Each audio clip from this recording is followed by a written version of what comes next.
Welcome back, and our final video now here in Spain. Let's go on an adventure. Well, after a lovely drive through the mountains, we're back on the plain again, just outside the city of Salamanca, and we're parked in a lay-by. But it's a very nice lay-by, no services. Salamanca is a really important place though, and a great seat of learning and university, so we might tell you about that. We're parked just by a really nice urban community project with an orchard and some very neat and tidy looking apartments. And what a backdrop! You can see the cathedral there just in the distance. Following the pedestrian walkway from the allotments over the river Tormes, another huge Spanish river. You really wouldn't believe that we're on the outskirts of a major city.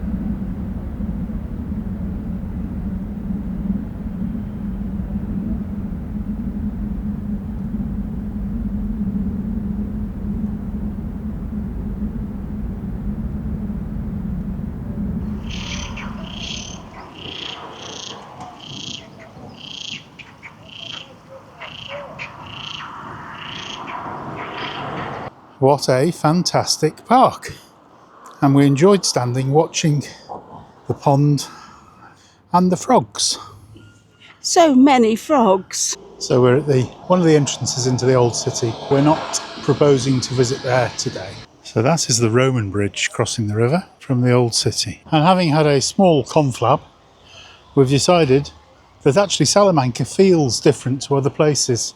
So we've got to go in, haven't we, really? You see? There we are. I said it felt different. You can get everything you need here. What an incredible place to get married. Salamanca had an incredible feeling.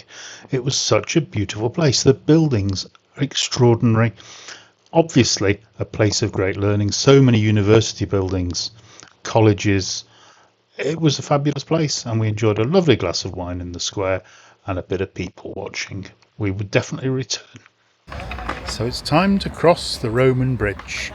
Back to Claude. Salamanca was an absolute delight. It was the right decision to change our mind.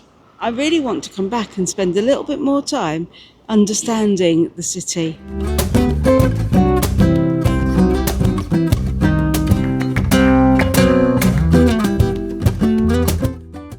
Today we're about an hour and a half from Salamanca, and we've come out of the mountains. We're up on the Altiplano, the high plain, and we have a little park up in the countryside. We're both a bit citied out, to be honest, and this is our view for tonight, and we're going to stay here for a couple of nights as we head up to Burgos. We've got an appointment in Burgos to go to a museum.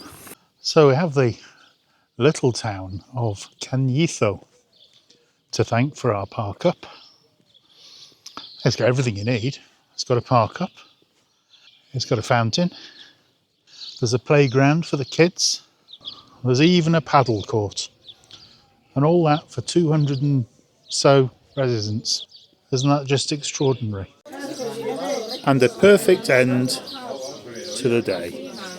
So we did learn today that when you buy something that looks like washing up liquid, that you really ought to check your assumptions and make sure you haven't bought a bottle of rinse aid for the dishwasher. Washing up in shower gel perhaps for a moment or two. So, our first experience of a lupa. It was alright. We went in for washing up liquid and we seemed to come out with quite a bit more. But we got paella for dinner. Yay! So as we've been driving around both Portugal and Spain, you get these amazing nests of white stork, and they come back year after year to use these nests. They don't always use the same nest, and the principal nest is the nest that raised the most young the year before. The white stork nests can be up to 2 meters high, 1.2 meters in circumference. They also nest in trees, but they do like man-made objects. We've been travelling about the last hour, 100 or so kilometres from Cañizo, where we spent a couple of nights, heading towards Carrillon de los Condes. So the area that we're in is the Tierra de Campos, which is the land of the fields, the high plateau. At 850 metres above sea level, you can just see the mountains in the distance. And of course we'll have to be heading over those mountains at some point. But the arable countryside has been extraordinary.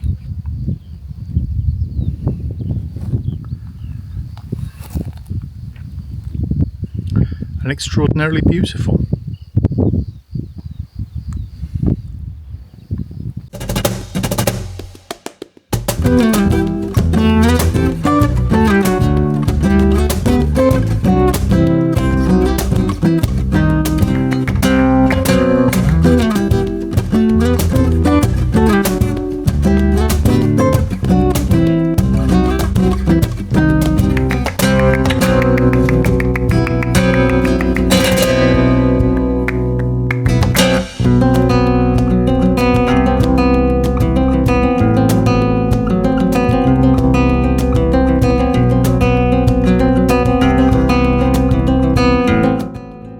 Here we are, we've arrived in Carrillon de los Condes, and what we thought was just a park up for the night appears to be a really interesting town.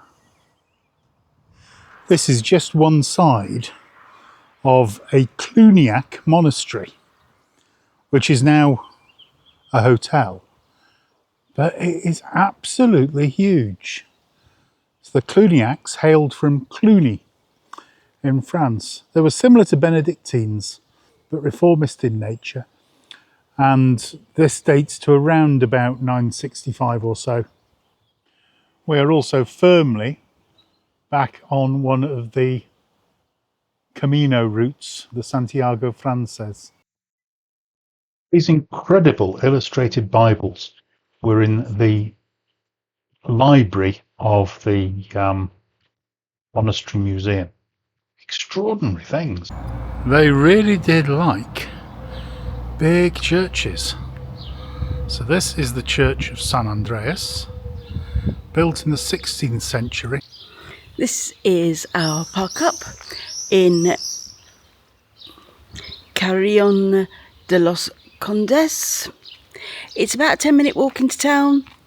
It's just a car park, nothing special, except for the fact that it is completely free and it's got the services. So we've managed to fill up and empty and all the rest of that. And it's quite nice because it has got a picnic bench. There were only 2 of us here last night, which is a bit strange because it is such a lovely place. So as we follow the N120, which is adjacent to the Roman road, the Via Aquitaine, we come to the town of Montemayor and a very impressive castle. But this wasn't a castle for defensive purposes. This was the Pleasure Palace. It was built in 1446. Renovated in 2005, is now a hotel. The village itself has a much more interesting history. They found Celt-Iberian archaeological sites with the remains of possible settlements, located on one of the 2 hills next to the village. Well, we are now in the city of Burgos, and our park up tonight is unquestionably a car park. And now we're going to go and do the whole public transport thing and hopefully go to the Museum of Human Evolution. We'll catch you there. The reason we went to Burgos was specifically to go to the Museum of Human Evolution. Thank you. All afternoon she's been saying anthropology. The museum was amazing. It was really, really good. They have fossils there from a hominid going back 850,000 years that was found in Atapuerca, just outside Burgos. And not just a little bit, a whole half a leg and foot and parts where they've got the, you can see the spinal column, all sorts of things. It's incredible. And all of this is all relatively newly discovered. We really like Burgos. I did say, and it sounds a bit weird, but it's the most Spanish city we've been in. Big squares. But it was quite busy. This is our park up in Burgos. We've already told you about it. We've just got back. It's about 10:30, and this is the official parking area for autocaravanners.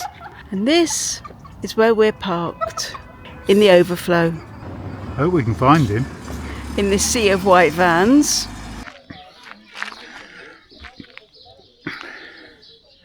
So we are in the village of Atapuerca. It's about they say 10-minute walk, but they must be walking on speed boots to the archaeological site. But there's a lovely little cafe bar. We had a cup of coffee, then we had a beer. No services, but there is water on tap.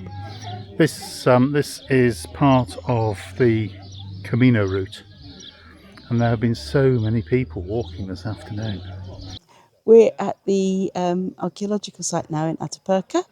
A little bit on the early side for our appointment, but we're going to pop in and have a look round and see what else there is here that we need to see.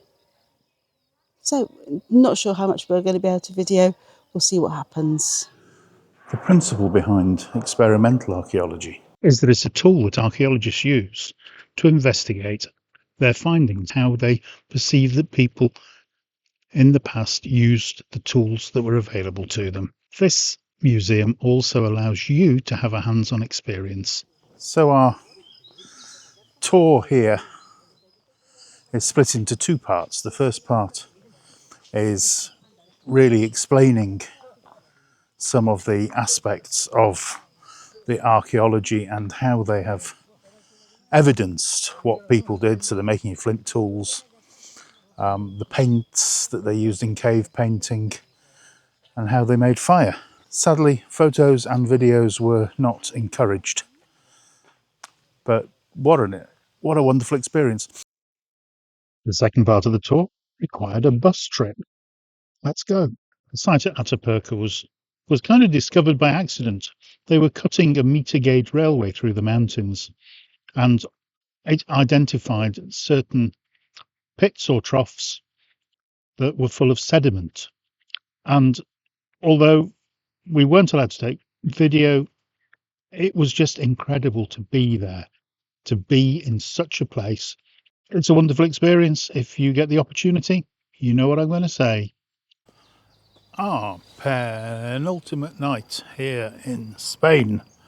We're in the Basque country, in Gobierco, not sure, National Park, and it's a free park up. There are bins here, but I think that's about the only services that there are. But there are also trees. It was 31 degrees when we arrived. I think it's about 28 now. Spaces aren't particularly flat. Those last few days on the trip were always slightly bittersweet. You follow the trail down into the woods. You come to a little natural swimming area. It was a lovely drive through the forest, although the roads were really quite narrow. And on to Bilbao, being stopped by the police to allow the most bizarre of things. A cycle race through the mountains. They must be mad.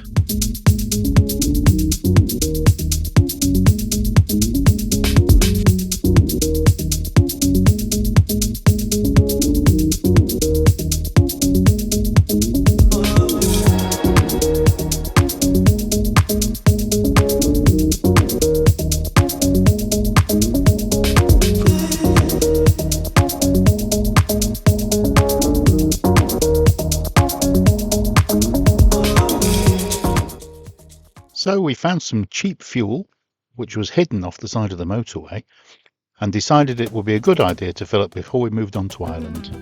And here are some statistics that you may or may not find interesting if you're planning a trip to Spain.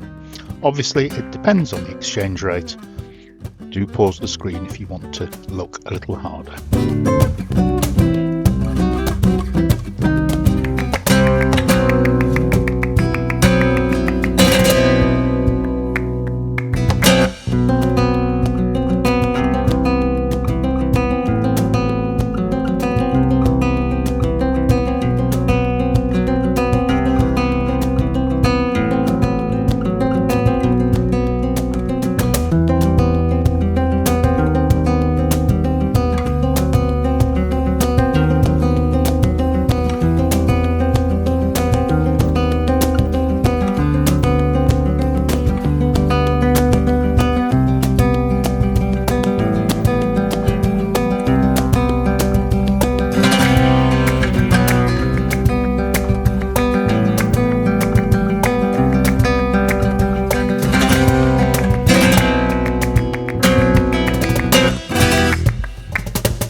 last night in Spain. Well, on this particular adventure anyway. And we're in a park up. Now, we try very hard not to be negative. And for this occasion, we are going to fail. So we booked this based on search for sites and park for night, both of which said it was a free air. When you actually get into the details, you have to reserve a space on an app called Parking Verde, and it's €15. Well, that park up in Bilbao really wasn't the best. It was quite a noisy night. Anyway, 11 minutes to the port, and 26 or so hours later, here we are arriving in Rosslare in Ireland. Oh, Spain, the whole trip. Spain, Portugal, Spain, absolutely superb. We could have done with another fortnight. Our lack of planning. I hope you've enjoyed watching along. There are plenty of videos on the playlist if you want to go back. If you haven't already, please do subscribe. Maybe leave us a like. Maybe even leave us a comment. We really do value the time that you take to watch our videos and hope that they deliver something for you. Perhaps a bit of inspiration of a trip that you would like to take. Anyway, here we are in Ireland, and we've kind of had an epic fail because we haven't done any planning. So we're not sure whether we're turning left or right out of the port, Wild Atlantic Way, or to go up the other side of the country. Neither of which we've done particularly, but we'll take you along with us whatever we do, and thank you very much for watching.